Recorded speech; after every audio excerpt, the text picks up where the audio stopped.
Yesus sayang padaku, Ia panggil marilah untuk jadi anaknya, turut tapak kakinya. Yang Yesus sayang, yang Yesus sayang, yang Yesus sayang, ya sayang padaku.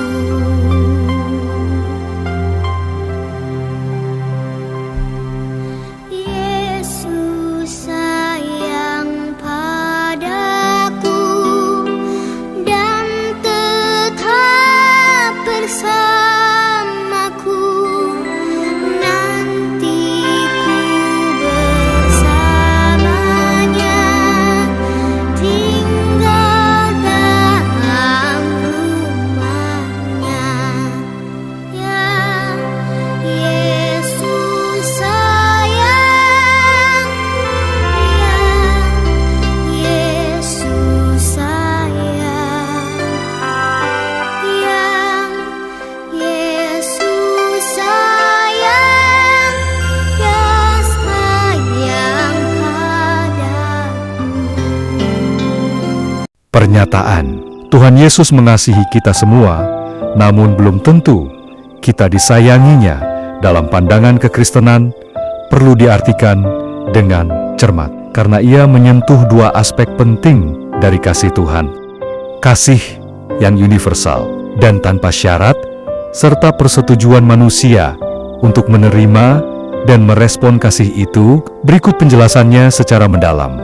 1. Kasih Yesus adalah kasih universal yang tanpa syarat. Pertama, kekristenan sangat menekankan bahwa Yesus mengasihi semua manusia tanpa kecuali, tanpa memandang dosa, status, atau tindakan mereka. Ini dibuktikan melalui inkarnasi Yesus menjadi manusia untuk menyentuh hidup kita. Penderitaan dan kematian di salib yang ditujukan untuk menebus semua dosa manusia, bukan hanya sebagian. Contohnya, dalam kisah Yudas Iskariot yang mengkhianati Yesus, meskipun Yudas melakukan kejahatan yang besar, Yesus tetap mengasihi dia sampai akhir. Saat makan perjamuan Paskah terakhir, Yesus bahkan memberikan roti yang telah diberkahi kepada Yudas, menunjukkan bahwa kasih-Nya tidak hilang meskipun Yudas telah mengkhianatinya. Dalam ajaran kekristenan, kasih Tuhan ini adalah sifat intrinsik dari Tuhan yang Maha Kasih. Ia tidak bergantung pada apa yang kita lakukan, melainkan karena siapa Dia. Seperti yang dinyatakan dalam Roma 5 ayat 8, karena dalam keadaan kita berdosa, Kristus sudah mati untuk kita. Itu adalah bukti kasih Allah yang besar kepada kita. 2. Disayang berarti menerima dan merespon kasih Yesus. Meskipun Yesus mengasihi semua, kita disayangnya dalam arti hubungan yang hidup dan personal, membutuhkan persetujuan dan respon dari kita. Kasih Tuhan tidak memaksakan diri, Ia memberi kebebasan kepada manusia untuk menerima atau menolaknya. Dalam kekristenan, ini dihubungkan dengan konsep kesediaan hati untuk menyambungkan diri dengan Tuhan. Ketika kita menutup hati, mengeraskan diri, atau terus-menerus menolak kebenaran dan pengampunan Yesus, kita secara tidak sengaja memisahkan diri dari hubungan kasih yang hidup dengannya.